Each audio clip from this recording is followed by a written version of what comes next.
Hello everyone, welcome to पवन पाक academy. This side Ankita. और आज के क्लास में guys we are starting with the chapter number 6 chemical kinetics one shot video. Yes guys, this is the last chapter of physical chemistry. So physical chemistry, as you all know, consists of total 6 chapters. Out of these 6 chapters, we have completed the one-shot video of 5 chapters till electrochemistry. And now we are switching to chapter number 6, which is last chapter of physical chemistry. So you are studying this one-shot videos of chemistry with Ankita. Let's start, everyone. I hope everyone is ready for this one-shot video. Let's discuss chemical kinetics chapter. ठीक है?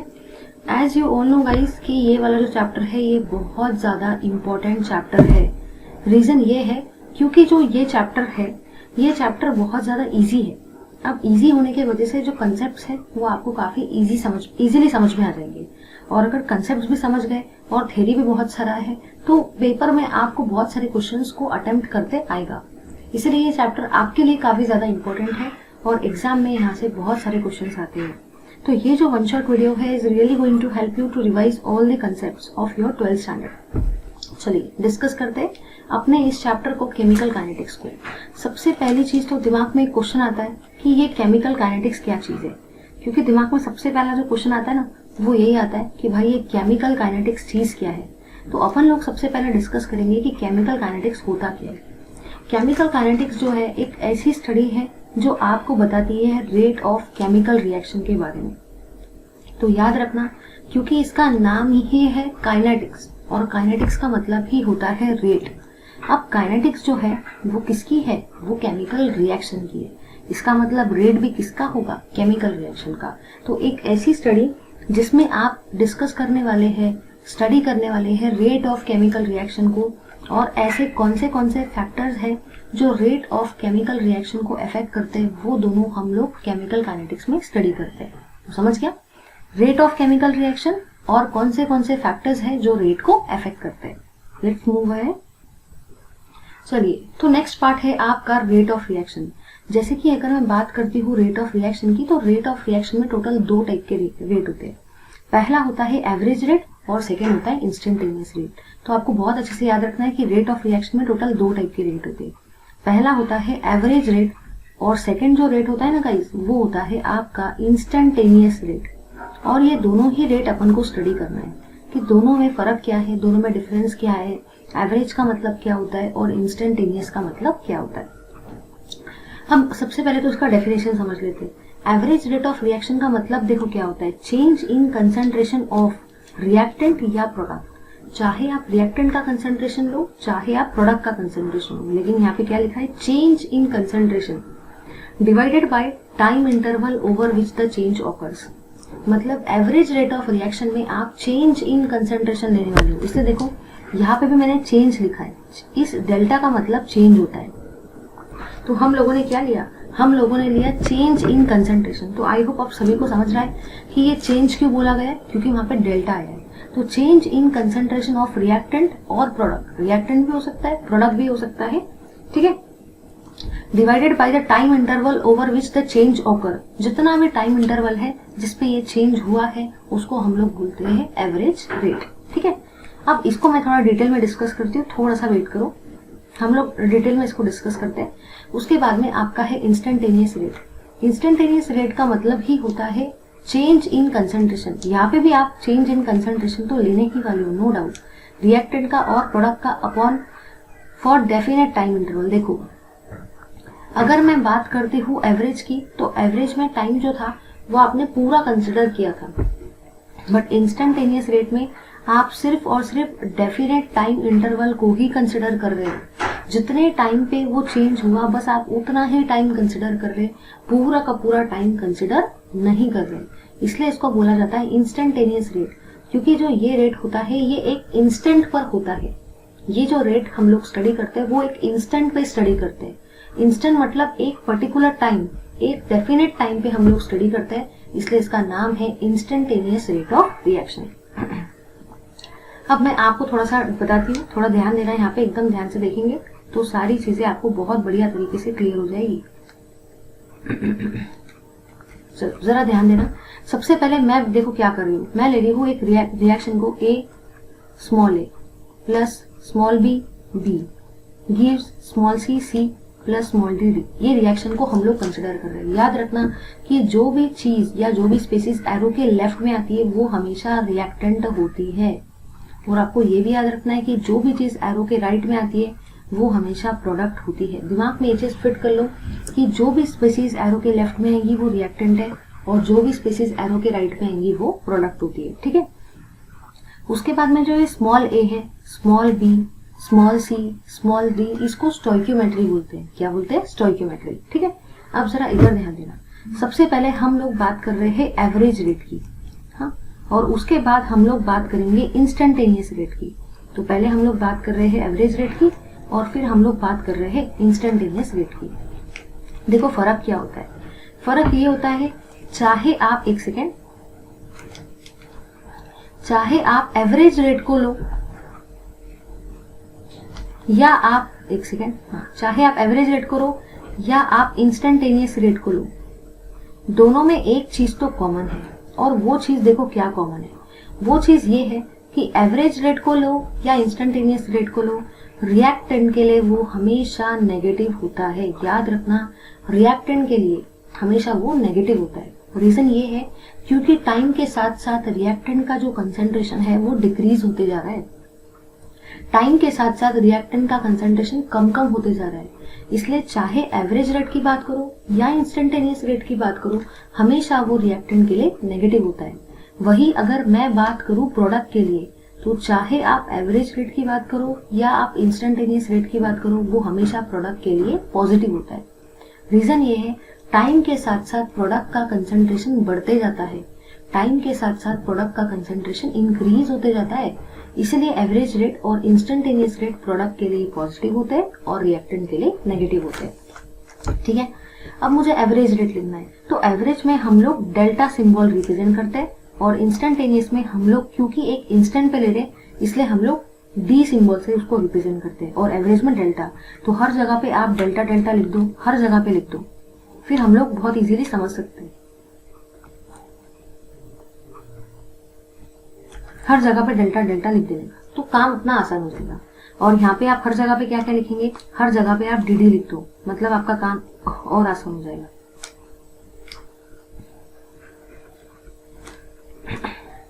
चलो आगे समझते हैं। सबसे पहले मैं बात कर रही हूँ रिएक्टेंट की। तो रिएक्टेंट है ए, तो यहाँ पे क्या आएगा ए, और यहाँ पे क्या आएगा टाइम।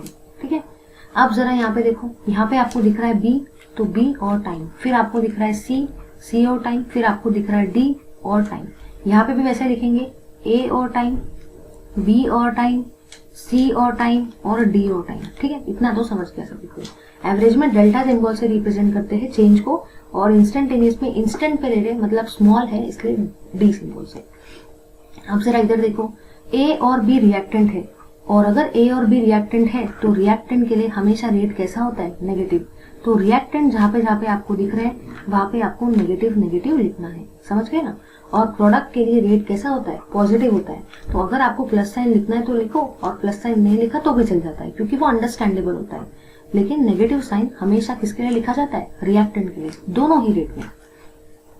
अब ए के सामने, अब अगर आप लोग ध्यान से देखते हो तो जरा यहाँ पे ध्यान से ऑब्जर्व करना, you will observe here one thing कि ए के सामने दिख रहा है आपको छोटा है जो कि उसकी स्टोइकियोमेट्री है, तो उसको हमेशा नीचे लिखने का। बी के सामने में दिख रहा है छोटा बी, तो उसको नीचे छोटा भीम बोलते हैं ना, तो छोटा बी। सी के सामने आपको दिख रहा है छोटा सी जो कि उसकी स्टोइकियोमेट्री, तो 1 अपॉन छोटा सी। और डी के सामने छोटा डी, तो 1 अपॉन छोटा डी। समझ गए ना। वैसे ही वहां पे यहाँ पे भी ए के सामने आपको दिख रहा है छोटा है, तो 1 अपॉन छोटा है, 1 अपॉन छोटा बी, 1 अपॉन छोटा सी, 1 अपॉन छोटा डी। तो इस तरीके से हम लोग एवरेज रेट और इंस्टेंटेनियस रेट लिखते हैं। ले लो इस पार्ट का स्क्रीनशॉट।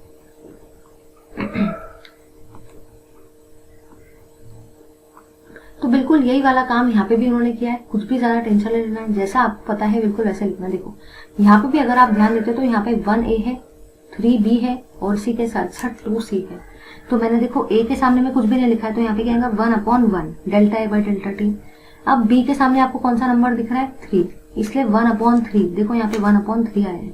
और C के सामने आपको कौन सा नंबर दिख रहा है, 2, मतलब C की स्टोइकियोमेट्री 2 है, इसलिए मैंने यहाँ पे क्या लिखा 1 अपॉन 2। समझ गए ना। ए और बी आपके रिएक्टेंट है, इसलिए इनके लिए रेट का वैल्यू कैसा आया है, नेगेटिव साइन है। देखो ए के लिए भी नेगेटिव साइन है, और बी के लिए भी नेगेटिव साइन है क्योंकि ये दोनों रिएक्टेंट है, और सी आपका प्रोडक्ट है, इसलिए इसके सामने एक तो पॉजिटिव साइन लगाओ या नहीं लगाओ तो भी चल जाएगा। ठीक है, चलिए आगे बढ़ते। अब आपको एक क्वेश्चन दे रखा है, वो क्वेश्चन देखो क्या कहता है। वो क्वेश्चन आपको बोल रहा है कि आपको पहले तो एक रिएक्शन दे रखी है क्वेश्चन के अंदर में, ये रिएक्शन आपको दे रखी है।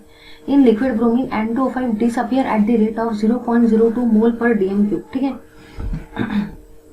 At what rate NO2 and O2 are form and what would be the rate of reaction या रेट ऑफ फॉर्मेशन। वो आपको बोल रहा है कि NO2 जो है वो उसका रेट क्या होगा, NO2 का रेट क्या होगा, O2 का रेट क्या होगा और रेट ऑफ रिएक्शन क्या होगा, वो आपको ये वाली चीज पूछ रहा है।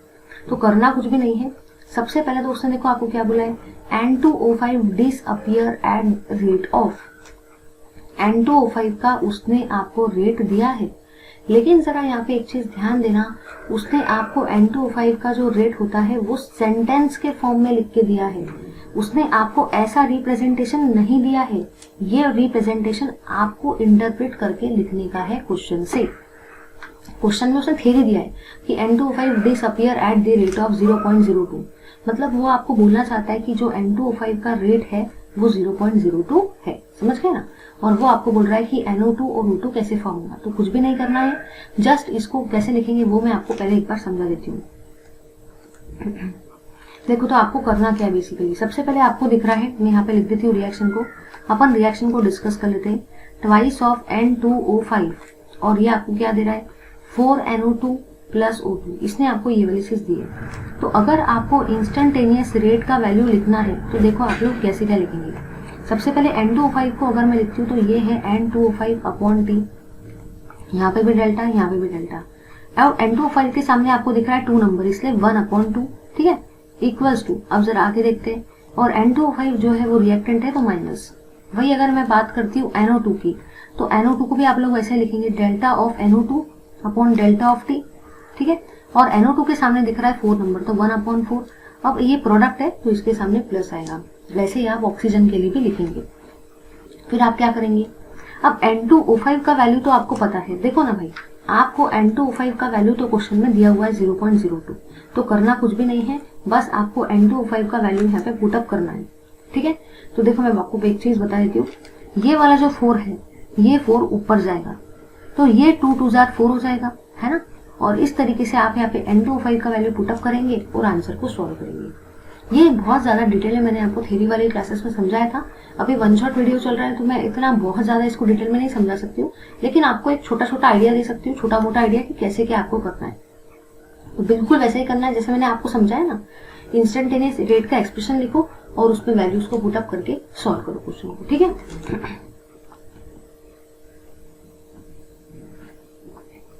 उसके बाद में हम लोग डिस्कस कर रहे हैं रेट को, कि रेट लॉ बेसिकली क्या होता है।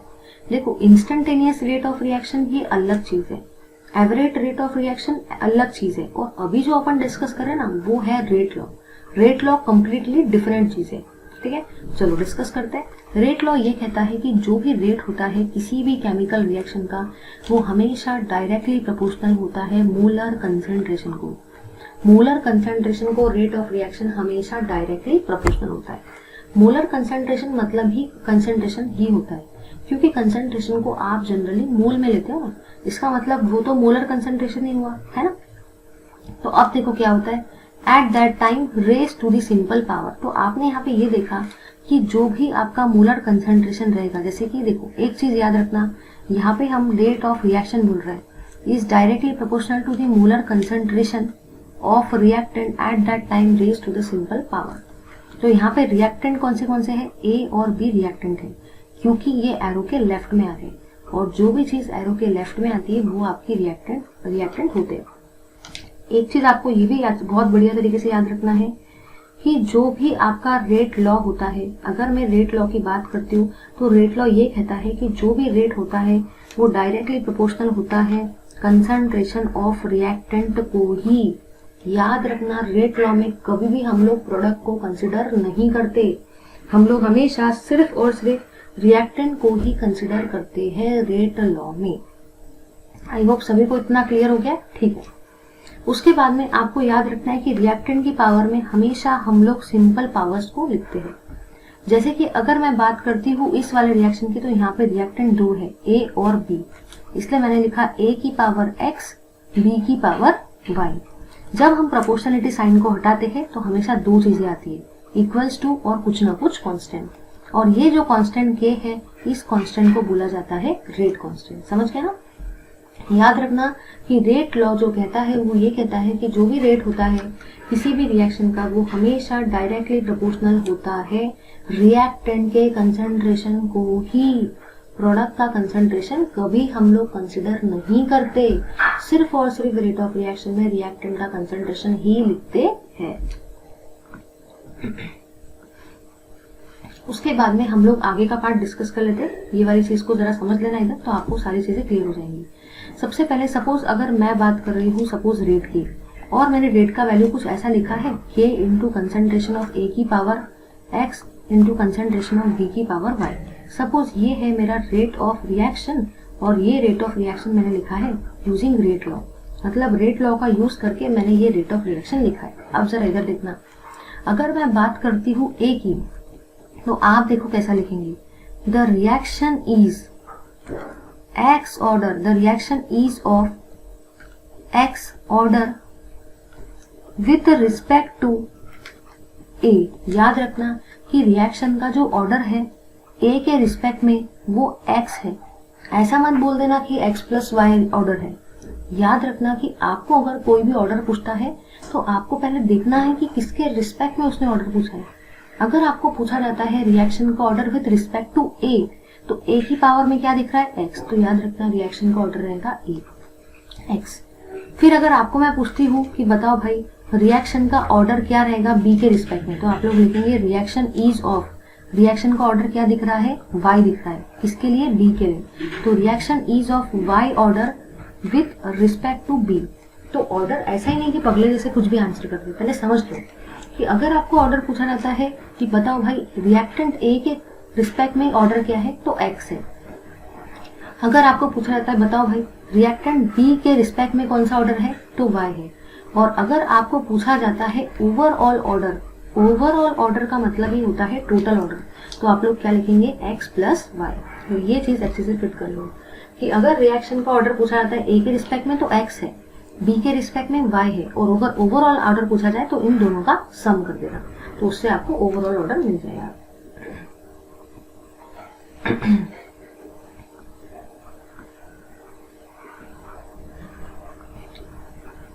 अब देखो यहाँ पे आपको क्या बोल रखा है, राइट द रेट लॉ, है ना, a plus B gives p from the following data. यहाँ पे आपको एक डेटा दे रखा है, ठीक है, और आपको रिएक्शन का ऑर्डर बताना है। तो एक चीज मेरे दिमाग में फिट कर लो, ये जितना सिंपल आपको दिख रहा है ना सॉल्व किया हुआ, ये उतना सिंपल नहीं है।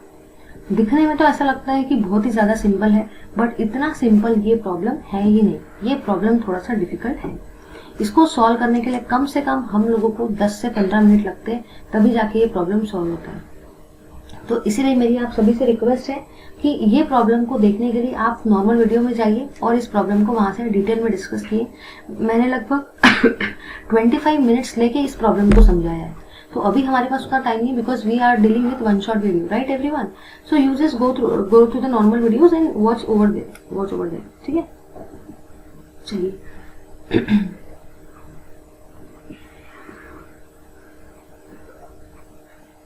अब हम लोग डिस्कस कर रहे हैं ये वाले क्वेश्चन को, जरा ध्यान से देखना। यहाँ पे आपको एक रिएक्शन दे रखी है, twice of NOBr gives twice of NO2 plus Br2। ये रिएक्शन आपको दे रखी है। उसने आपको रेट लॉ का वैल्यू भी दिया है, रेट लॉ का उसने आपको एक्सप्रेशन भी दे दिया है। And if the rate of reaction is when the concentration of NOBr is what would be the rate constant. मतलब यहाँ पे देखो क्या क्या बोल रहा है वो आपको। यहाँ पे उसने आपको रेट का वैल्यू क्वेश्चन में गिवन है, रेट का वैल्यू उसने दे दिया, मतलब रेट ऑफ रिएक्शन का वैल्यू आपको क्वेश्चन में गिवन है। इसी के साथ साथ कंसंट्रेशन ऑफ NOBr का वैल्यू भी क्वेश्चन में गिवन है। याद रखना उसने देखो लिखा कैसे है, कंसंट्रेशन ऑफ NOBr। उसने ऐसा नहीं लिखा स्क्वायर ब्रैकेट देके, उसने ऐसा लिखा, क्योंकि आधे लोगों को कंसंट्रेशन का मतलब ही नहीं समझता कि कैसे लिखते हैं। तो याद रखना वो कभी भी डायरेक्ट आपको क्वेश्चन में नहीं देगा, बहुत सारी चीजें इनडायरेक्ट फॉर्म में वो आपको देगा, और आपको वहां से प्रेडिक्ट करना है कि कंसंट्रेशन ऑफ NOBr है तो उसको ऐसा लिखेंगे, और वो वैल्यू भी दिया है। What would be the rate constant for the reaction. वो आपको रेट कांस्टेंट बोल रहा है। और हमेशा याद रखना कि जितने भी रिएक्शन है, first order, second order, third order, हमेशा वो सभी के सभी रिएक्शन में रेट कांस्टेंट को के सिंबल से रिप्रेजेंट करते हैं, और उसने आपको वो चीज पूछा है। तो अब देखो यहाँ पे आपको क्या करना है। यहाँ पे उसने आपको रेट का एक्सप्रेशन भी दिया है, और उसने रेट का एक्सप्रेशन देखो क्या दिया है, के equals to concentration of NOBr का स्क्वायर। मतलब उसने आपको रेट का एक्सप्रेशन दे दिया है और आपको रेट कांस्टेंट के का वैल्यू निकालना है। तो आप लोग क्या करेंगे, इसको बराबर तरीके से अरेंज करेंगे, के equals to rate upon concentration of NOBr की पावर 2। तो बस उसको अरेंज जब आपने किया तो ये वाला एक्सप्रेशन आपको मिला, समझ गए ना। तो करना कुछ भी नहीं है, इसको प्रॉपर्ली अरेंज करो। जब ये NOBr ऊपर से नीचे जाएगा तो ये ऐसा बन जाएगा। फिर रेट का वैल्यू आपको क्वेश्चन में दिया है, वो सब्स्टिट्यूट करो। कंसंट्रेशन ऑफ NOBr का वैल्यू दिया है, वो भी सब्स्टिट्यूट करो। लेकिन मैक्सिमम लोग देखो क्या भूल जाते हैं, जब वो कंसंट्रेशन ऑफ NOBr का वैल्यू लिखते हैं तो वो उसका स्क्वायर करना भूल जाते हैं। लेकिन आपको उसका स्क्वायर करना नहीं भूलना है। यहाँ पे स्क्वायर वर्ड है तो आपको स्क्वायर करना पड़ेगा। 2 2 4 और 10 की पावर -3 का स्क्वायर क्या होता है, -6। अब आपको देखो ये भी याद रखना है, जब आप 10 की पावर -2 का स्क्वायर कर रहे हो तो याद रखना है इसको 2 से मल्टीप्लाई करना है। 10 की पावर -2 इंटू 2, जिसका वैल्यू होता है 10 की पावर -4। अगर आपको 10 की पावर -3 का स्क्वायर करना है तो आप यहाँ पे 10 की पावर -9 नहीं लिख सकते, ये गलत है। कैसे लिखेंगे, 10 की पावर -3 इंटू 2, तो इसका वैल्यू आता है 10 की पावर -6। अगर आपको 10 की पावर -4 का स्क्वायर लिखना है तो आप 10 की पावर -16 नहीं लिख सकते। इसको कैसे लिखेंगे, 10 की पावर -4 इंटू 2, मतलब 10 की पावर -8, ऐसा लिखा जाता है। आई होप सभी को ये चीज बढ़िया तरीके से क्लियर हो गई है। यहाँ पे भी आपको वैसे ही करना है और क्वेश्चन को सॉल्व करना है। देखो यहाँ पे वो आपको बोल रहा है, यहाँ पे उसने आपको एक रिएक्शन दिया है और वो आपको बोल रहा है if the concentration of A is doubled, ठीक है, एट कांस्टेंट B, मतलब B जो है वो कांस्टेंट है, और कंसंट्रेशन ऑफ A अगर आप डबल करते हो तो रिएक्शन का जो रेट है वो 4 फैक्टर से बढ़ रहा है, और अगर आप कंसंट्रेशन का B डबल करते हो तो रेट सिर्फ डबल होता है। मतलब देखो कहना मुझे क्या है, वो आपको ये बोलना चाहता है, एक सेकेंड, वो यहाँ पे आपको एक चीज बोलना चाहता है और वही चीज हम लोग पे डिस्कस कर रहे हैं, जरा ध्यान देना। वो यहाँ पे ये बोलना चाहता है कि जब आपने A का कंसंट्रेशन डबल किया, जब आपने A का कंसंट्रेशन डबल किया ना, तो रिएक्शन का रेट 4 टाइम्स इंक्रीज हुआ, और जब आपने B का कंसंट्रेशन डबल किया तो रिएक्शन का रेट सिर्फ और सिर्फ 2 टाइम्स इंक्रीज हुआ। इसका मतलब देखो क्या हुआ, इसका मतलब ये हुआ जब A का कंसंट्रेशन आप डबल करते हो तो रिएक्शन का रेट कितने से बढ़ता है, 4 से बढ़ता है। इसका मतलब A की पावर में कौन सा नंबर होगा वो आपको बताना है। तो बस जरा इधर देखो भाई, A की पावर में कौन सा नंबर आएगा, 2 नंबर आएगा, क्योंकि जब आपने रिएक्शन का रेट डबल किया तो रिएक्शन 4 टाइम्स इंक्रीज हुई, डबल से 4 टाइम्स, मतलब A की पावर में 2 आएगा। और जब आपने कंसंट्रेशन ऑफ B को डबल किया तो रिएक्शन सिर्फ 2 टाइम्स इंक्रीज हुआ, तो डबल से 2 हो रहा है। इसका मतलब B की पावर में क्या होगा, 1 होगा। तो ऐसे आपको याद रखना है, अगर A का कंसंट्रेशन डबल कर रहा है तो रिएक्शन 4 टाइम्स से बढ़ रहा है, इसका मतलब A की पावर में 2 नंबर होगा।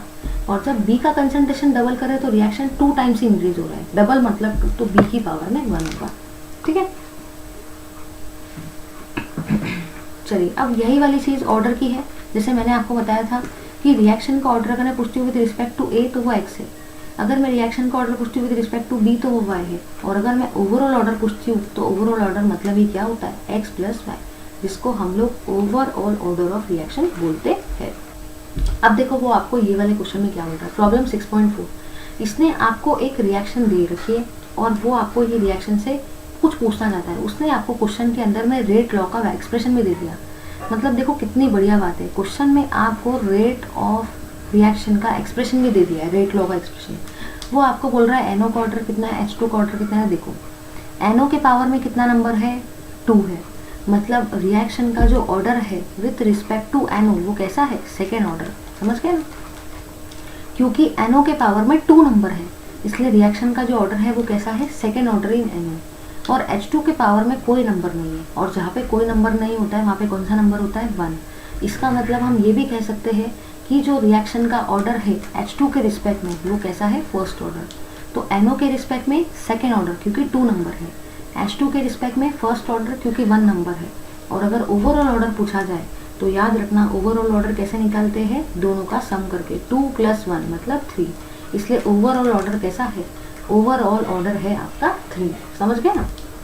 तो NO के लिए 2 order, order with respect to H2 1 और ओवरऑल 2 + 1 मतलब ही 3। उसके बाद में क्वेश्चन को सॉल्व कर रहे हैं, रेट ऑफ रिएक्शन इज, आपको रेट ऑफ रिएक्शन का मतलब एक रिएक्शन दे रखी है और रिएक्शन के रेट का वैल्यू भी क्वेश्चन में आपको दे रखा है, ठीक है। उसके बाद में A का कंसंट्रेशन दिया है, B का कंसंट्रेशन दिया है और वो आपको बोल रहा है कैलकुलेट द रेट कांस्टेंट, ठीक है, if the reaction is first in order with respect to A and second in order with respect to B। चलिए करते हैं इस क्वेश्चन को डिस्कस। सबसे पहले तो उसने आपको रेट का एक्सप्रेशन दिया है, लेकिन देखो उसने कैसा दिया है, थ्योरी के फॉर्म में दिया है, क्योंकि थ्योरी को देख के आप में से कोई भी आइडेंटिफाई नहीं कर सकता कि ये चीज़ क्या है, ठीक है, इसलिए आपको थ्योरी को इंटरप्रेट करते आना चाहिए, अदरवाइज रिएक्शन आपसे नहीं होंगी। तो अब देखो उसने थ्योरी के फॉर्म में आपको क्या दिया है, वो ये बोल रहा है कि जो रेट है वो फर्स्ट ऑर्डर है इन A, इसका मतलब जो A की पावर है वहाँ पे 1 आएगा, और जो रिएक्शन है वो सेकेंड ऑर्डर है इन B, मतलब B की पावर में 2 आएगा। तो ये चीज़ आपको बहुत बढ़िया तरीके से समझ गए होंगे कि थ्योरी क्या कहना चाहती है, कि रिएक्शन फर्स्ट ऑर्डर है इन A और रिएक्शन सेकेंड ऑर्डर है इन B, समझ गए इतना। चलिए फिर आपको क्या करना है, आपको यहाँ पे रेट कांस्टेंट का वैल्यू पूछा है। जैसे कि मैंने आपको हमेशा बताया कि रेट कांस्टेंट जो होता है उसको हम लोग सारे के सारे रिएक्शन में हमेशा K से रिप्रेजेंट करते हैं, तो आपको ये कैलकुलेट करना है, ठीक है। तो कैसे निकालेंगे, rate K = rate upon A की पावर 1 इंटू B की पावर 2। अब आपको क्वेश्चन में रेट का भी वैल्यू दिया है, A का भी वैल्यू कंसंट्रेशन दिया है और B का भी दिया है, तो आप लोग K का वैल्यू आराम से निकाल सकते हैं। लेकिन जब आप B का पावर में 2 लिखेंगे तो याद रखना ये स्क्वायर करना भूल मत जाना, मेरे मैक्सिमम स्टूडेंट्स ये स्क्वायर करना भूल जाते हैं, आप नहीं भूलना, ठीक है। उसके बाद में ये वाला जो क्वेश्चन है ये थोड़ा सा डिटेल में है और ये क्वेश्चन को थोड़ा टाइम लगता है, 15-20 मिनट लग जाते हैं समझाने के लिए, तो वन शॉट में तो इसको कवर नहीं करेंगे, लेकिन मैंने इसको रेगुलर वीडियोस में बहुत बढ़िया तरीके से पढ़ा है, तो आप वहाँ से देख लो। नेक्स्ट है एलिमेंट्री रिएक्शन। तो चलिए समझते हैं कि एलिमेंट्री रिएक्शन बेसिकली क्या होती है। एलिमेंट्री का मतलब ही होता है सिंगल, सिंगल का मतलब ही होता है अकेला, तो ऐसे आपको याद रखना है, इसको एलिमेंट्री बोलते हैं। मतलब एक ऐसी रिएक्शन जो सिंगल स्टेप में होती है, जिसको हम लोग और ब्रेक नहीं कर सकते। याद रखना कि 2 वाली चीज़ को अपन अलग अलग एक एक हिस्से में तोड़ सकते हैं, बट एक चीज़ को कभी भी हिस्सों में नहीं ब्रेक कर सकते क्योंकि सिंगल है। डबल चीज़ को 2 हिस्सों में तोड़ सकते हैं, लेकिन सिंगल चीज़ को तोड़ना मुश्किल ही नहीं, नामुमकिन है। तो याद रखना है आपको, एक ऐसी रिएक्शन जो सिंगल स्टेप में मतलब एक ही स्टेप में होती है उसको हम लोग एलिमेंट्री रिएक्शन बोलते हैं। उसके बाद में है मॉलिक्यूलरिटी ऑफ रिएक्शन। मॉलिक्यूलरिटी का मतलब ही है, नाम ही है मॉलिक्यूलरिटी, मतलब रिएक्शन के अंदर में कितने रिएक्टेंट के मॉलिक्यूल्स पार्टिसिपेट कर रहे हैं उसको हम लोग मॉलिक्यूलरिटी बोलते हैं। तो याद रखना कि रिएक्शन के अंदर में कितने रिएक्टेंट मॉलिक्यूल पार्टिसिपेट करते हैं उसको हम मॉलिक्यूलरिटी बोलते हैं, क्योंकि नाम ही है मॉलिक्यूलरिटी। तो कितने रिएक्टेंट के मॉलिक्यूल पार्टिसिपेट करेंगे वो मॉलिक्यूलरिटी रहेंगी। अब अगर मैं फर्स्ट सेकंड रिएक्शन की बात करती हूँ तो कितने रिएक्टेंट मॉलिक्यूल दिख रहे हैं, 2। प्रोडक्ट की बात नहीं करना है, रिएक्टेंट मॉलिक्यूल की, तो 2 मॉलिक्यूल्स रिएक्टेंट के रिएक्ट कर रहे हैं, मतलब इस रिएक्शन की मॉलिक्यूलरिटी कितनी रहेंगी, 2 रहेंगी। उसके बाद में होता है ऑर्डर और मॉलिक्यूलरिटी, जिसका डिस्टिंग्विश बिटवीन अभी अपन स्टडी करते हैं डिटेल में। उससे पहले हम लोग देख लेते हैं रेट डिटरमाइनिंग स्टेप को, ये चीज़ को मैं आगे डिस्कस करती हूँ।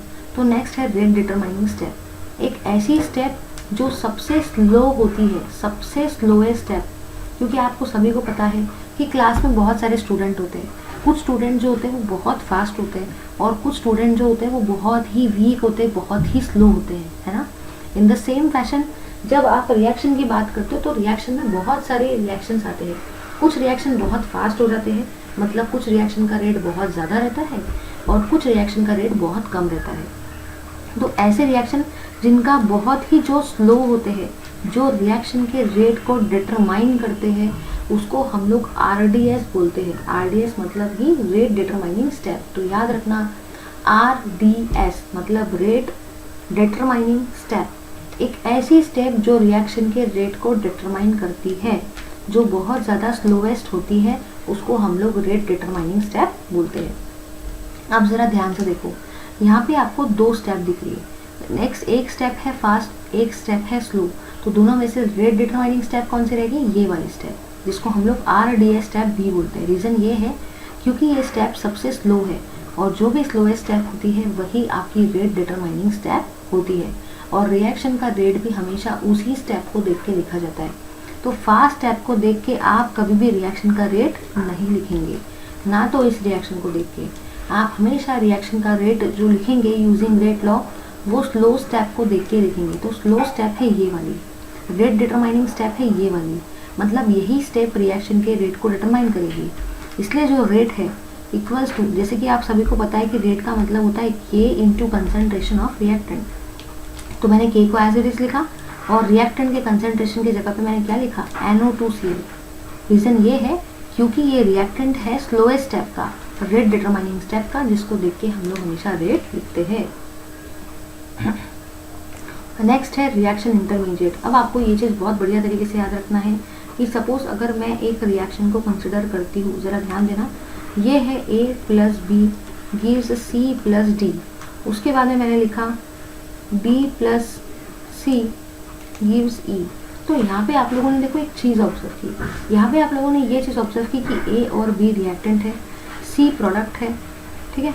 एक सेकेंड, इसको X ले लेते हैं, ठीक है। तो यहाँ पे आप लोगों ने क्या देखा कि B जो है वो फर्स्ट स्टेप में भी फॉर्म हुआ और सेकंड स्टेप में वो यूज्ड अप हो गया।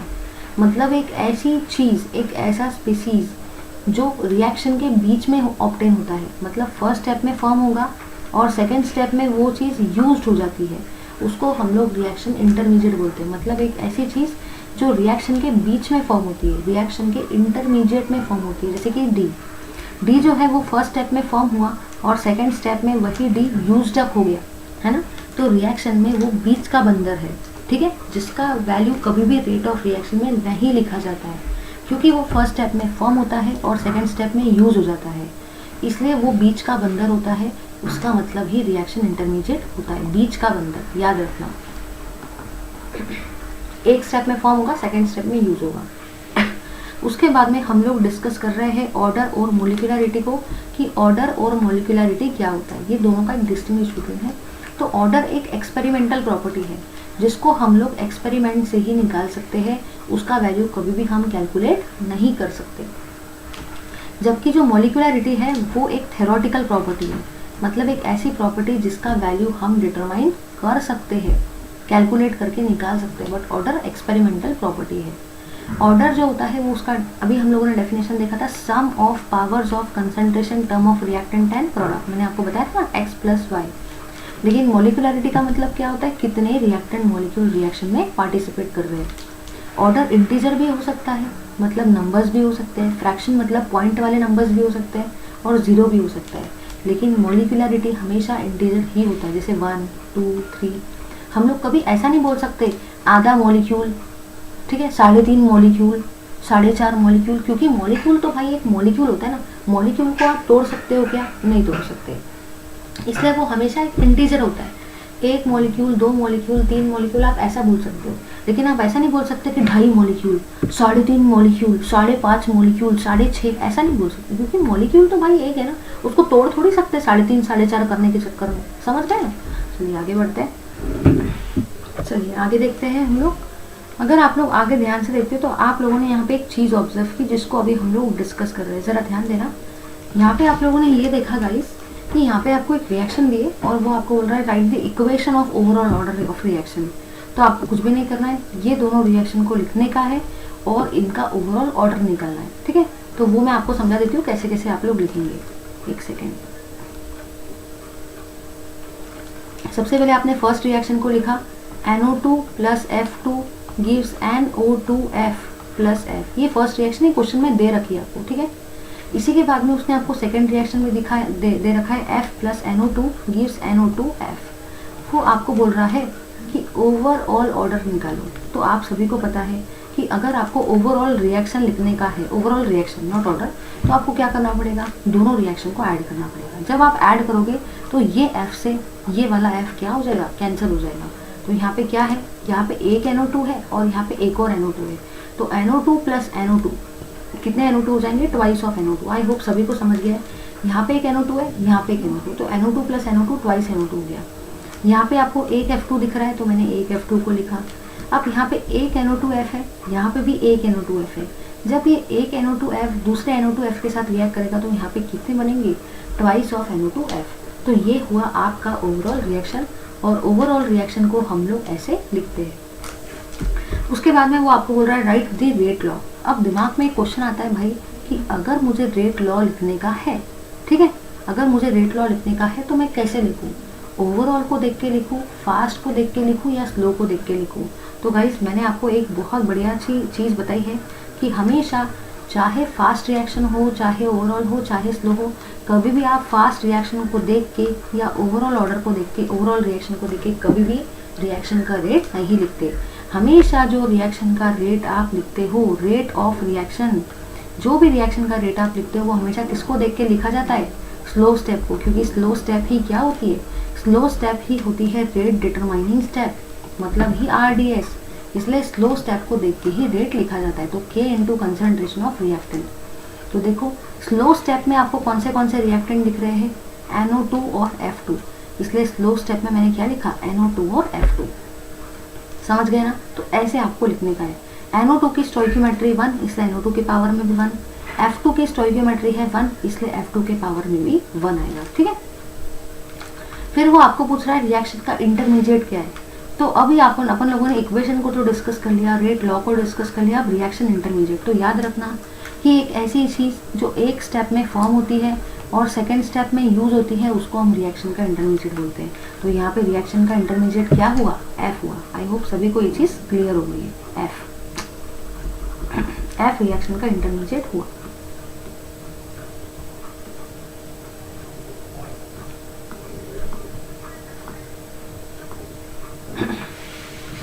उसके बाद में नेक्स्ट जो है ना वो है इंटीग्रेटेड रेट लॉ। तो चलिए डिस्कस करते हैं इंटीग्रेटेड रेट लॉ की इंटीग्रेटेड रेट लॉ क्या कहता है, ठीक है। तो इंटीग्रेटेड रेट लॉ जो है वो अपन को डिस्कस करना है फर्स्ट ऑर्डर रिएक्शन के लिए, सेकेंड ऑर्डर रिएक्शन के लिए, जीरो ऑर्डर रिएक्शन के लिए।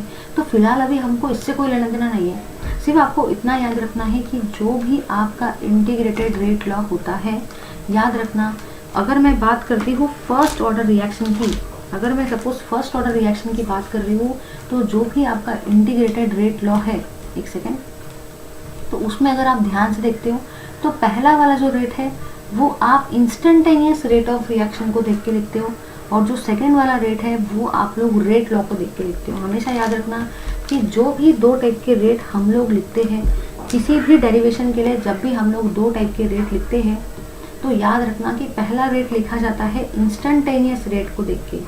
मतलब जिसको इंस्टेंटेनियस रेट ऑफ रिएक्शन नहीं पता वो रेट लॉ का इक्वेशन नहीं कर सकता है, डेरिवेशन नहीं कर सकता है। और सेकेंड रेट लिखा जाता है रेट लॉ को देखकर। तो यहाँ पे ध्यान से देखो, फर्स्ट वाला जो रेट है वो इंस्टेंटेनियस रेट को देख के लिखा गया है, और जो सेकेंड रेट है वो आपने रेट लॉ को देख के लिखा है, ठीक है। चलिए आगे देखते हैं। स्टेप्स तो मैंने ऑलरेडी आपको नॉर्मल डेरिवेशन में पढ़ाया था, काम की चीज़ वो नहीं है। काम की चीज़ देखो क्या है, यहाँ पे ज़रा ध्यान देना, आपको सब कुछ समझ जाएगा। काम की चीज़ जो है ना वो है ये वाला एक्सप्रेशन, जिसको मैं अभी आपको थोड़ा सा बताती हूँ, ज़रा ध्यान देना। कहना मुझे यहाँ पे ये है कि सबसे पहले तो K का एक एक्सप्रेशन आता है फर्स्ट ऑर्डर के लिए। तो हम लोग फर्स्ट ऑर्डर रिएक्शन के लिए इक्वेशन को देख रहे हैं, मतलब ऐसी रिएक्शन जिसका ऑर्डर फर्स्ट होता है उसको फर्स्ट ऑर्डर रिएक्शन बोला जाता है। लिखना इधर K equals to 1/T ln of A0/AT, ठीक है। ये है फर्स्ट ऑर्डर रिएक्शन के लिए इंटीग्रेटेड रेट इक्वेशन कि K equals to 1/T ln of A0/AT, ठीक है। अब आपको यहाँ पे देखो क्या क्या याद रखना है कि जो K है, K का मतलब होता है रेट कांस्टेंट। जो T है, T का मतलब होता है टाइम। जो A0 है, जैसे कि इसके नीचे में लिखा है नॉट, नॉट का मतलब मैं कहूँगी इनिशियल कंसंट्रेशन। याद रखना जब नॉट है, नॉट का मतलब ही क्या हुआ कि टाइम जो है वो ज़ीरो है। ज़ीरो टाइम पे कंसंट्रेशन क्या है उसको हम लोग A0 लिखते हैं। तो समझ जाना, कहीं भी अगर आपको A0 दिखा तो समझ जाना ये इनिशियल कंसंट्रेशन है। क्योंकि ये जो कंसंट्रेशन है ये 0 टाइम पे है, और 0 टाइम पे जो चीज़ होती है उसको इनिशियल बोला जाता है। वही अगर मैं आपको बोलती हूँ AT, तो इसको आप फाइनल कंसंट्रेशन बोलते हो, या तो आप इसको ऐसा भी बोल सकते हो कंसंट्रेशन आफ्टर टाइम T। इसको आप ऐसे भी बोल सकते हो भाई, कंसंट्रेशन आफ्टर टाइम T। इसके बाद आपको एक और चीज़ ये भी याद रखना है कि जो ln होता है, ln का मतलब एक और चीज़ होती है 2.303 इंटू लॉग की बेस 10। आपने पढ़ा होगा ना बचपन में कि जब आपको ln को लॉग में कन्वर्ट करना होता है तो आप उसको 2.303 से मल्टीप्लाई करते हो। तो यहाँ पे भी आप वही करेंगे, k इक्वल्स टू, अगर आपको ln को लॉग में कन्वर्ट करना है तो आप लोग कौन से नंबर से मल्टीप्लाई करेंगे, 2.303 लॉग की बेस 10। बाकी सारी चीज़ें आपको एज इट इज़ लिखने का है, बाकी कोई भी चेंजेस नहीं है। सिर्फ ln के जगह पे log लिखना था तो मैंने क्या लिखा, 2.303 इंटू लॉग। ठीक है, आई होप सभी को क्लियर हो गया है। उसके बाद में आप लोग देखो एक और काम करते हो कि a0 को आप लोग a से भी रिप्रेजेंट करते हो और at को आप लोग a माइनस x से भी रिप्रेजेंट करते हो। तो आप लोग ऐसा भी लिख सकते हो k equals to 2.303 upon t। ठीक है, log की बेस 10, a0 के जगह पे a लिखो और at के जगह पे a माइनस x लिखो, कुछ भी नहीं करना है, ये वैल्यूज को सब्सटीट्यूट कर दो यहाँ पे। तो इस तरीके से यहाँ पे टोटल 3 इक्वेशन है जो बहुत ज़्यादा इंपॉर्टेंट होते हैं। उसके बाद में आपको निकालना है unit of first order reaction की, फर्स्ट ऑर्डर रिएक्शन का यूनिट कैसे क्या होगा। तो चलिए, जितना भी यूनिट है वो मैं आपको अभी नहीं समझाती हूँ, वो मैं आपको एक ट्रिक के साथ पूरे जितने भी रिएक्शन है वो इसी वीडियो में बताऊंगी, लेकिन थोड़ा बाद में बताती हूँ क्योंकि वो आगे है। उसके बाद में है half life of first order reaction की, फर्स्ट ऑर्डर रिएक्शन की हाफ लाइफ कैसे क्या होगी तो वो मैं आपको थोड़ा सा समझा देती हूँ। याद रखना, कभी भी हाफ लाइफ का मतलब क्या होता है, दिमाग में सबसे पहली चीज़ ये आती है कि भाई हाफ लाइफ मतलब क्या होता है। तो याद रखना कि ए का कंसंट्रेशन जो है, अगर मुझे हाफ मतलब मुझे टाइम देखना है, एक ऐसा टाइम जिसमें ए का कंसंट्रेशन 50% कम हो जाता है, मतलब time required to reduce the concentration of reactant by 50%। ठीक है, तो याद रखना इसका नाम है half life. Half life, half मतलब कंसंट्रेशन को आधा होने के लिए जितना टाइम लगता है उसको हम लोग हाफ लाइफ पीरियड बोलते हैं। याद रखना, कंसंट्रेशन को हाफ अमाउंट पे होने के लिए, कंसंट्रेशन को आधा होने के लिए जितना भी टाइम लगता है उस टाइम को हम लोग हाफ लाइफ बोलते हैं। अब अगर मुझे हाफ लाइफ निकालना है तो करना कुछ भी नहीं है, सबसे पहले तो हमको डिटरमाइन करना है half life of first order reaction. तो चलो गाइस, सबसे पहले हम लोग निकालते हैं half life of first order reaction की, फर्स्ट ऑर्डर रिएक्शन की हाफ लाइफ कैसे क्या होगी। तो सबसे पहले उसका एक्सप्रेशन लिखो, 2.303 अपॉन टी लॉग की बेस 10 a0 अपॉन at। और ये एक्सप्रेशन को जस्ट हम लोगों ने थोड़ी देर पहले ही डिस्कस किया कि k equals to 2.303 upon T log की बेस 10 a0 अपॉन at होता है। अब जरा देखो आपको क्या काम करना है, यहाँ पे ध्यान देना, कुछ भी नहीं करना है, बस एक ही चीज करने का है कि जब आप at को लिखेंगे तो आप कैसे लिखेंगे, a0 अपॉन 2। रीजन ये है क्योंकि यहाँ पे बोला गया है हाफ। हाफ का मतलब ही क्या होता है, आधा, और आधा का मतलब ही क्या होता है, हम किसी भी चीज़ को 2 से डिवाइड करते हैं।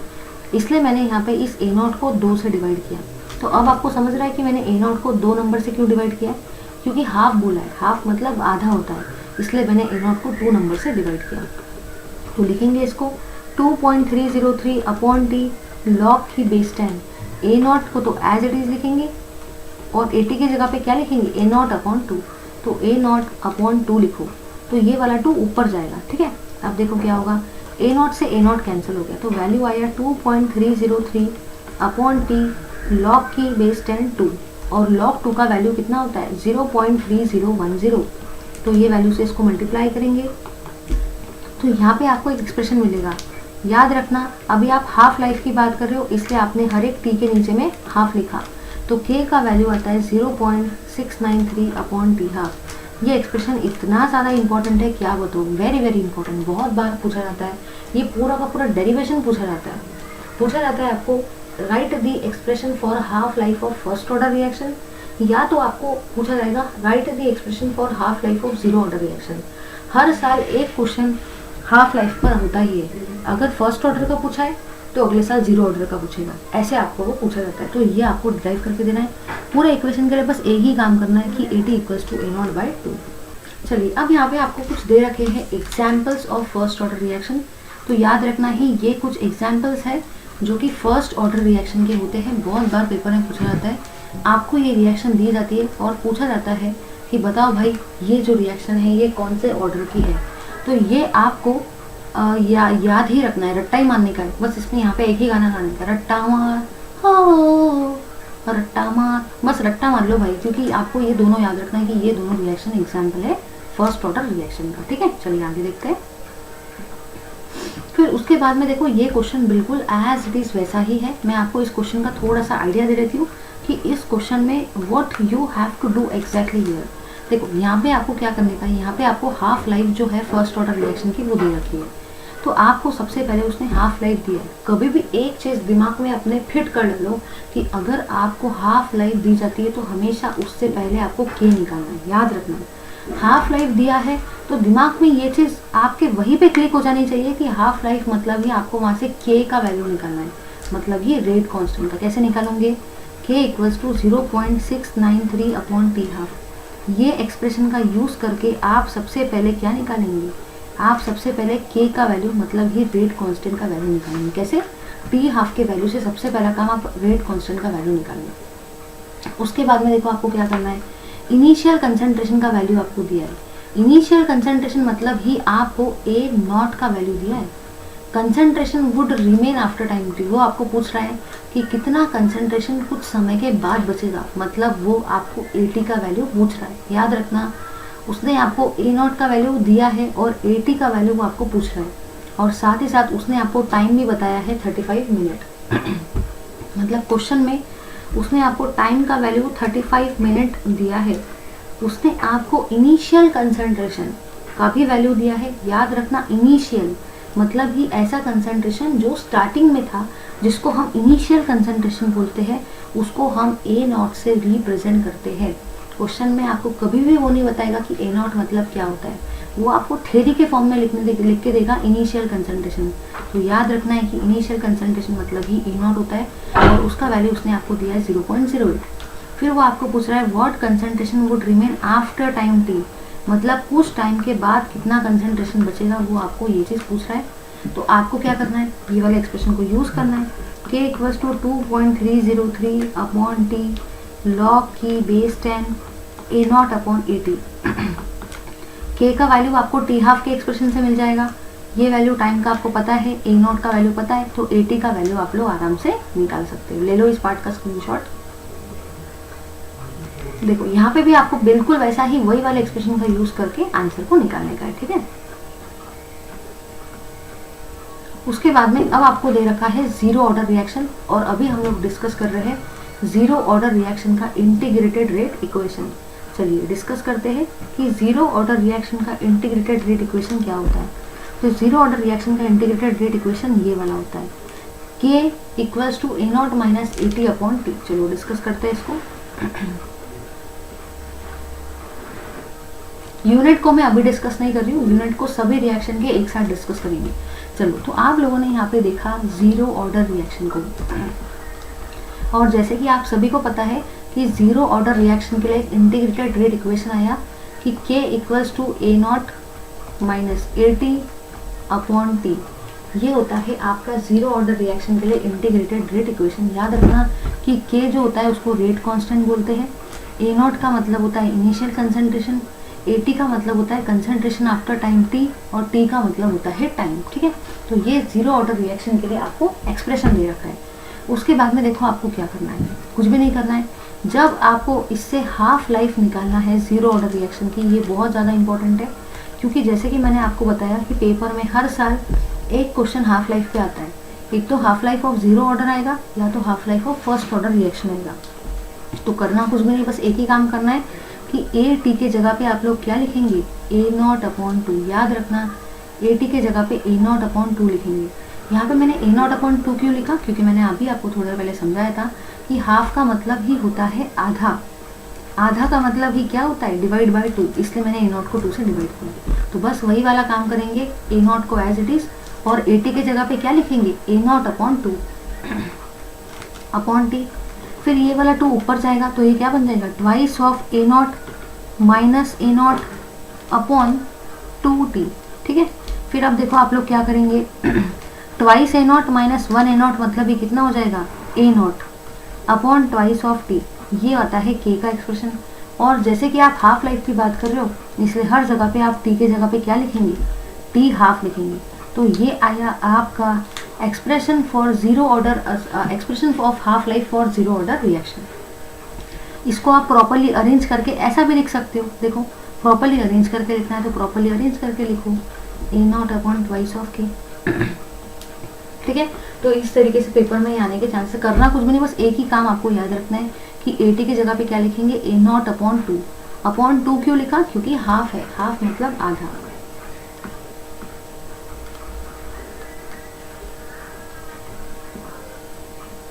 उसके बाद में गाइस आपको ये भी याद रखना है, example of zero order reaction. ये 2 एग्जाम्पल जो है ना गाइस, ये आपके जीरो ऑर्डर रिएक्शन के हैं। अगर आपको ये नहीं पता तो पेपर में मिस्टेक होने के चांसेस है। याद रखना, जीरो ऑर्डर रिएक्शन के ये 2 एग्जाम्पल आपको बहुत अच्छे तरीके से याद कर लेना है। ठीक है, क्योंकि पेपर में MCQ यहाँ से आता है, कभी कभी एग्जाम्पल भी पूछे जाते हैं। उसके बाद में है pseudo first order reaction. Pseudo का मतलब ही होता है फॉल्स, मतलब ऐसे रिएक्शन जो आपको लगता तो है कि वो सेकेंड ऑर्डर होंगे या थर्ड ऑर्डर होंगे, बट उनका ऑर्डर फर्स्ट ऑर्डर ही होता है, उसको आप लोग जीरो ऑर्डर बोलते हैं, सूडो ऑर्डर। मतलब ऐसे रिएक्शन जिनका ऑर्डर आप लोग सोचते हो कि ज़्यादा होगा बट ज़्यादा नहीं होता है, उसका जो ऑर्डर होता है वो फर्स्ट ऑर्डर होता है। सूडो मतलब फॉल्स, आपने गलत सोचा कि इसका ऑर्डर हाइयर होगा, सेकेंड होगा, थर्ड होगा, फोर्थ होगा, आपने गलत सोचा, लेकिन उसका ऑर्डर क्या रहता है, फर्स्ट ऑर्डर। उसको हम लोग बोलते हैं सूडो ऑर्डर रिएक्शन। दिखने में उनका लगता है कि ऑर्डर सेकेंड या थर्ड होगा बट ऑर्डर फर्स्ट होता है। तो उसका सबसे बढ़िया जो एग्जाम्पल है वो है भाई हाइड्रोलिसिस ऑफ मिथिल एसीटेट। याद रखना, मिथिल एसीटेट का जो हाइड्रोलिसिस होता है वो सबसे बढ़िया सा एग्जाम्पल है सूडो फर्स्ट ऑर्डर रिएक्शन का। अब जरा इधर देखो क्या होता है, जो मिथिल एसीटेट है उसका अमाउंट बहुत कम होता है और वाटर का अमाउंट बहुत ज़्यादा होता है। अब जरा इधर देखो, सपोज मैंने ड्रम भर के वाटर लिया, ध्यान से देखना इधर। सपोज मैं ड्रम भर के वाटर ले रही हूँ और ड्रम भर के वाटर में से अगर मैंने एक बूंद, एक ड्रॉप वाटर को निकाल भी लिया तो क्या ये ड्रम के पानी को कोई फर्क पड़ेगा? नहीं, क्योंकि ड्रम में तो बहुत सारा पानी था। अगर मैंने एक बूंद भी पानी ड्रम में से निकाल लिया तो ड्रम को कोई फर्क नहीं पड़ेगा, क्योंकि ड्रम में बहुत सारा पानी है। मतलब ड्रम का कंसंट्रेशन चेंज होगा क्या? नहीं, क्योंकि ड्रम में तो बहुत सारा पानी था। अब मैंने उसमें से एक ड्रॉप निकाल भी लिया ना तो भी ड्रम के पानी को कोई फर्क नहीं पड़ेगा, उसका कंसंट्रेशन चेंज भी नहीं होगा, क्योंकि एक ड्रॉप बहुत ही कम होता है ना। तो अब मिथिल एसीटेट है कम और वाटर जो है वो बहुत ज़्यादा लिया है, तो उससे ये रिएक्शन हो रही है। तो रेट लॉ आपने लिखा, rate equals to K into concentration of reactant. सभी को पता है कि जब हम रेट लॉ लिखते हैं तो हम लोग लिखते हैं rate equals to K into concentration of reactant. और जो भी दोनों चीज़ एरो के लेफ्ट में आ रही है यहाँ पे, ये दोनों रिएक्टेंट है, इसलिए मैंने दोनों का कंसनट्रेशन लिखा, मिथिल एसीटेट का भी कंसनट्रेशन लिखा और मैंने साथ साथ वाटर का भी कंसनट्रेशन लिखा, क्योंकि रिएक्शन में ये दोनों रिएक्टेंट है और रेट लॉ हमेशा रिएक्टेंट के कंसनट्रेशन को ही कंसिडर करके लिखा जाता है। फिर आपने यहाँ पे ये देखा कि जो वाटर है उसका कंसंट्रेशन तो चेंज ही नहीं हो रहा है, क्योंकि ड्रम भर के वाटर है और उसमें से एक ड्रॉप भी वाटर निकाला तो वाटर का कंसंट्रेशन चेंज नहीं हो रहा है। तो वाटर के कंसंट्रेशन के जगह पे हम लोग कोई कांस्टेंट भी लिख सकते हैं, क्योंकि भाई वाटर का कंसंट्रेशन तो कांस्टेंट है, वो चेंज ही नहीं होगा ना, एक ड्रॉप निकालने से कोई फर्क नहीं पड़ता है। तो उसके जगह आप 1 भी लिख सकते हो। मतलब जो रिएक्शन का कंसंट्रेशन है वो सिर्फ और सिर्फ एक ही रिएक्टेंट के ऊपर डिपेंड कर रहा है, वाटर के ऊपर डिपेंड नहीं कर रहा है। मतलब रिएक्शन का ऑर्डर आपने सोचा था कि 2 रिएक्टेंट है तो सेकेंड ऑर्डर होगा, लेकिन ऑर्डर क्या आया, रिएक्शन का ऑर्डर आया फर्स्ट ऑर्डर। क्योंकि वाटर का कंसंट्रेशन बहुत ज़्यादा है तो वाटर का कंसंट्रेशन नेग्लिजिबल अमाउंट में चेंज हो रहा है, इसलिए वाटर के कंसंट्रेशन की जगह पे आप लोग कांस्टेंट भी लिख सकते हो। इसलिए रिएक्शन का ऑर्डर आपने सोचा था सेकेंड ऑर्डर होगा, बट ये क्या मिला, फर्स्ट ऑर्डर। तो ये होता है सूडो फर्स्ट ऑर्डर रिएक्शन। जब भी ये पेपर में आता है एग्जाम्पल पूरा ये आपको समझाना पड़ता है। उसके बाद में कोलिजन थ्योरी जो है ये वाला पूरा पार्ट डिलीट हो गया है। आगे का जितना भी पार्ट है ओरिएंटेशन ऑफ रिएक्टेंट मॉलिक्यूल ये भी डिलीट हो गया है। उसके बाद में ये पूरा का पूरा पोटेंशियल एनर्जी बैरियर ये भी डिलीट हो गया है। उसके बाद में जो ये एक्सप्रेशन है ये भी पूरा का पूरा डिलीट हो गया है। ये भी पूरा का पूरा टेम्परेचर डिपेंडेंस भी डिलीट हो गया है। डिलीट वाला पोर्शन पढ़ के अपना टाइम बिल्कुल वेस्ट मत करो। अरेनेस इक्वेशन इंपॉर्टेंट होगा लेकिन उसको पूछ के कोई मतलब नहीं, क्योंकि उससे रिलेटेड सारी चीज़ें डिलीट हो गई है। ये वाले ग्राफ भी, एक्टिवेशन एनर्जी वगैरह, ये पूरा का पोर्शन डिलीट हो गया, इसको भी पढ़ने की ज़रूरत नहीं है। उसके बाद में graphical representation of effect of temperature भी डिलीट हो गया है। उसके बाद में जो ये वाला पार्ट है ये भी पूरा का पूरा डिलीट हो गया है। अब ये जो पोर्शन है ये काइनेटिक थ्योरी से रिलेटेड है, ये भी डिलीट हो गया है।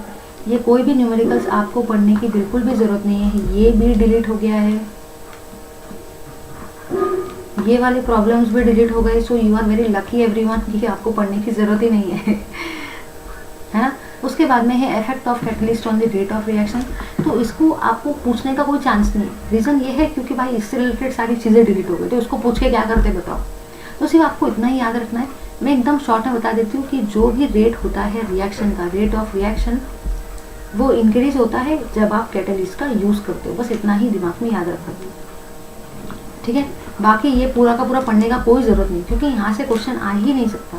पोर्शन ही डिलीट हो गया तो कहाँ से क्वेश्चन आएगा भाई, ठीक है। Okay, let's stop here everyone. Thank you very much for watching this video. Keep watching my video. Please do like, share, comment and subscribe to our channel. आप सभी लोग लाइक करिए, क्योंकि आप मेरे लिए काफ़ी मच, आपके जो भी लाइक्स होते हैं, जो भी शेयर्स होते हैं, जो भी कमेंट्स होते हैं, वो मेरे लिए तो भाई काफ़ी मोटिवेटिंग होते हैं to make the one shot videos for the next chapters to which are remaining for you everyone. तो आपको बस एक ही काम करना है भाई, लाइक कर दो, शेयर कर दो, कमेंट कर दो। इतना तो आप लोग कर ही सकते हो। मैं आपके लिए टाइम निकाल के भाई वन शॉट वीडियो बना रही हूँ, इतने बढ़िया बढ़िया, जो आपको बहुत ज़्यादा हेल्प करेंगे। और इसी के साथ साथ ये जो इनिशिएटिव है ये पवन सर का है, जो आपके लिए सर इतना कुछ ऑर्गेनाइज कर रहे हैं completely free of cost. So we are very much thankful to Pavan sir, right. तो आप सभी को बस इसको शेयर करना है, लाइक करना है और सब्सक्राइब करना है। Thank you very much and comment too, don't forget to comment. Okay then, thank you very much. Let's stop here.